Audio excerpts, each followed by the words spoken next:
Operation सिंदूर पाकिस्तान पर एक आखिरी बड़ा प्रहार था या फिर हिंदुस्तान पाकिस्तान के युद्ध के एक नए दौर की आगाज की शुरुआत? क्या ऑपरेशन सिंदूर में जो कुछ हुआ उसके बाद और भी कुछ बड़ा होने वाला है?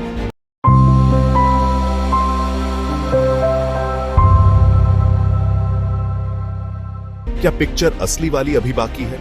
क्या ऑपरेशन सिंदूर सिर्फ एक ट्रेलर है जिसमें भारत ने पाकिस्तान को यह बताया है कि पाकिस्तान हम किस हद तक जा सकते हैं, हमारी पहुंच किस हद तक है और हम तुम्हारे साथ क्या कुछ कर सकते हैं? क्या भारत पाकिस्तान में आगे और ऑपरेशन हो सकते हैं? पूर्व थल सेना अध्यक्ष मनोज मुकुंद नरवणे ने जब यह कहा कि पिक्चर अभी बाकी है तो सिर्फ यह बयान नहीं था, यह भारत की रणनीति और पाकिस्तान के लिए मानो आखिरी चेतावनी थी। ये सवाल पैदा कर रहा था कि क्या पाकिस्तान पर और बड़े प्रहार होने वाले हैं? क्या इंडिया पाकिस्तान के युद्ध के नए दौर की शुरुआत हो रही है? क्या वो जो भारत पाकिस्तान ऑक्यूपाइड कश्मीर को अपना हिस्सा बताता था, उसे अब सैन्य नियंत्रण से लेने की तैयारियां शुरू हो गई हैं? क्या सिंदूर जैसे ऑपरेशन आगे और ज्यादा गहरे और ज्यादा व्यापक दिखाई पड़ेंगे? भारत का लक्ष्य इस वक्त स्पष्ट है, आतंकवाद का खात्मा। लेकिन सवाल यह है कि इसकी कीमत क्या होगी? और सवाल यह कि ऑपरेशन सिंदूर जवाबी कार्रवाई था या फिर एक रणनीतिक शतरंज जिसमें अब पाकिस्तान का फैसला तय करेगा कि उसे इतिहास का हिस्सा बनना है या जितना हो गया उतना सहकर चुपचाप आतंकवाद से मुंह मोड़ लेना है। ऑपरेशन सिंदूर का नाम पहलगाम में मारे गए 26 लोगों के विधवाओं के दुख से प्रेरित रहा।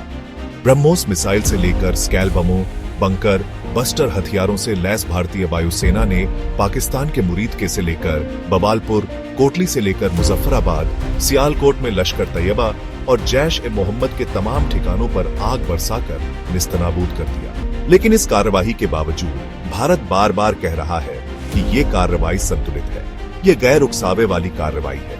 इसमें पाकिस्तान के सैन्य ठिकानों को निशाना नहीं बनाया गया। ये सिर्फ पाकिस्तान को एक संदेश है कि हिंदुस्तान अब आतंकवाद को बर्दाश्त नहीं करेगा। और अगर बात हिंदुस्तान पर आएगी तो जीरो टॉलरेंस इस बार करारा जवाब दिया जाएगा। और ये आपको विदेश सचिव विक्रम मिस्त्री के बयान से भी नजर आ रहा होगा। उन्होंने कहा कि पाकिस्तान आतंकवाद का गढ़ बन चुका है। ऑपरेशन सिंदूर पीड़ितों को न्याय और भविष्य के हमलों को रोकने का जरिया था। लेकिन सवाल फिर यही कि क्या यह बयान यह संकेत दे रहे हैं कि ये केवल जवाबी कार्रवाई थी या भारत अब मन बना चुका है कि आतंकवाद का मूल नाश होगा, पीओके और पाकिस्तान के भीतर फैले आतंक की जड़ों को जड़ से उखाड़ दिया जाएगा? क्या है इस पिक्चर अभी बाकी का मतलब? क्या इसके जरिए पीओके पर हिंदुस्तान की नजर है? जनरल नरवणे का बयान भारत की रणनीतिक गहराई का प्रतीक है। सुरक्षा विशेषज्ञ ये मानते हैं कि यह 3 तरह की बातों को दर्शाता है। पहला, भारत आतंकी ढांचे को खत्म करने के लिए और सर्जिकल स्ट्राइक कर सकता है। दूसरा ये कि पीओके में आतंकी ठिकानों पर बड़े पैमानों पर हमला हो सकता है। तीसरा, अगर पाकिस्तान ने जवाबी कार्रवाई की तो फिर भारतीय सैन्य संघर्ष के लिए पूरी तरह से तैयार है। अब सवाल ये है कि इसके बाद फिर क्या होगा? युद्ध होगा, शांति होगी या फिर छद्म युद्ध देखने को मिलेगा?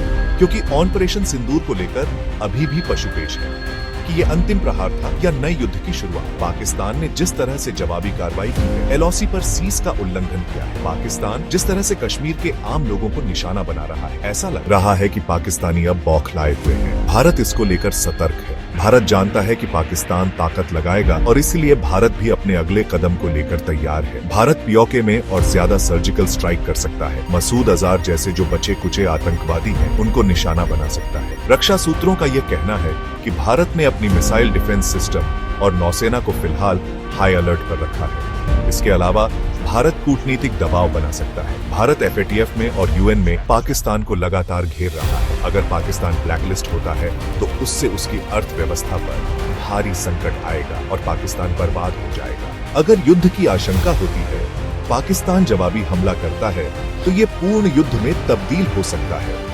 दोनों देशों के पास परमाणु शक्ति है और इससे वैश्विक संकट भी पैदा हो सकता है। लेकिन सबसे बड़ा सवाल जो है वो ये कि क्या पीओके पर कब्जा हो सकता है?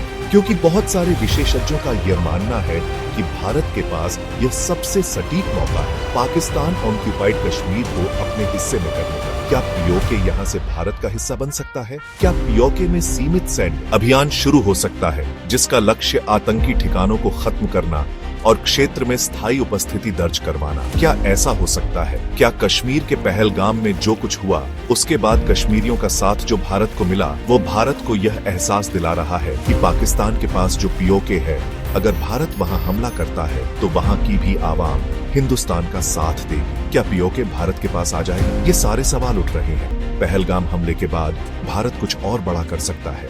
पहलगाम हमला के बाद भारत ने न केवल सैन्य बल्कि कूटनीतिक दृष्टिकोण पर ही पाकिस्तान को घेरा।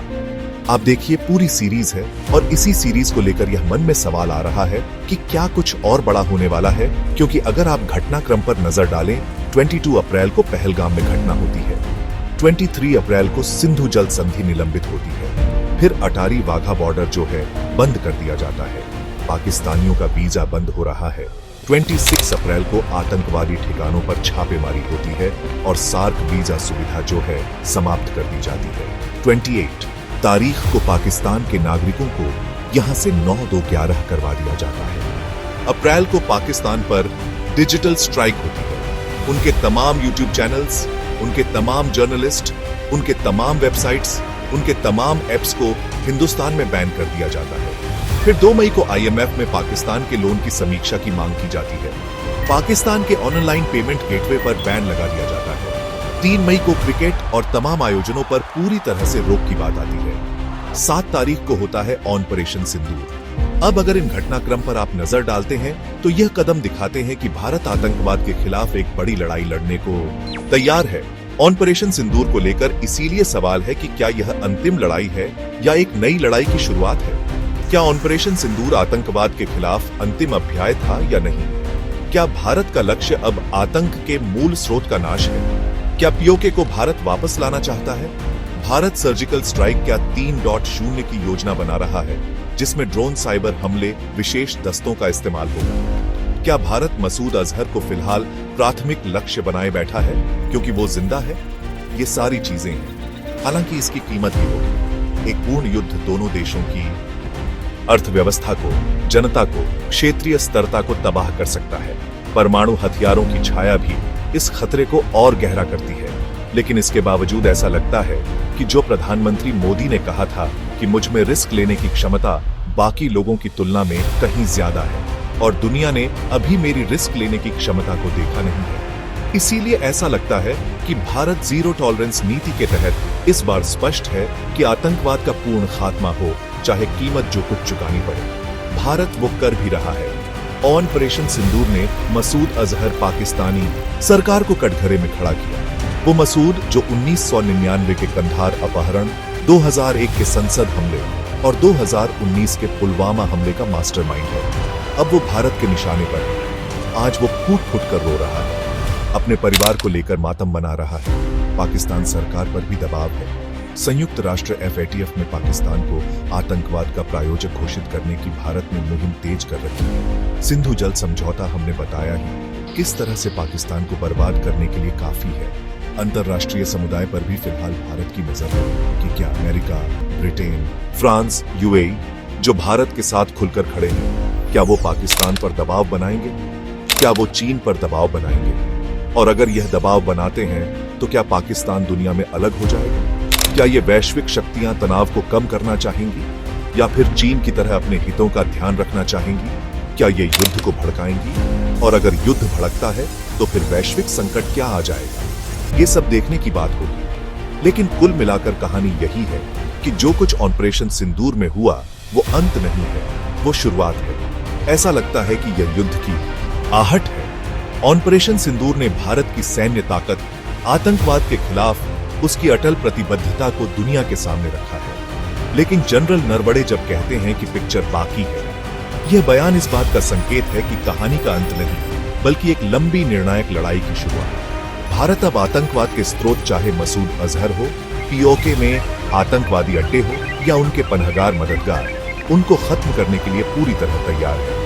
पाकिस्तान के सामने अब सिर्फ 2 रास्ते बचे हैं।